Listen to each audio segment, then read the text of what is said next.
কৃষ্ণনগরের কাছে একটি ছোট গ্রাম ছিল, নাম ছিল বড়াকোনা। গ্রামের এক কোণে ছিল একটি পুরনো পরিত্যক্ত বটগাছ। গ্রামের মানুষ বলত, সেই বটগাছের নিচে রাতের বেলায় কিছু অদ্ভুত ঘটনা শুরু হয়। তবে কারও সাহস হয়নি রাতে সেখানে যাওয়ার। একদিন তরুণ মধু তার বন্ধুকে নিয়ে রাতের বেলায় সেই বটগাছের কাছে যাওয়ার সিদ্ধান্ত নিল। তারা জানত গ্রামের লোকেরা ভয় পায়, কিন্তু তারা ভাবল, এসব তো গল্প, কিছুই হবে না। রাত গভীর হলে তারা গাছের দিকে হাঁটতে শুরু করল। গাছের কাছে পৌঁছাতেই এক হালকা শীতল বাতাস ছড়িয়ে পড়ল।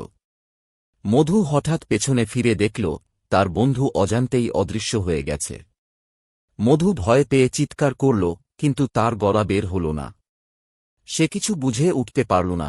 ঠিক তখনই গাছের নিচ থেকে এক অশুভ কণ্ঠ শোনা গেল, যারা রাতের অন্ধকারে আসে তাদের ফেরত পাঠানো হয় না। মধু ভয় পেয়ে পালাতে শুরু করল, কিন্তু তার পা যেন মাটিতে আটকে গেছে, সে আর এগোতে পারল না। গাছের শাখা প্রশাখা যেন জীবন্ত হয়ে উঠল, তাকে ধরে ফেলল।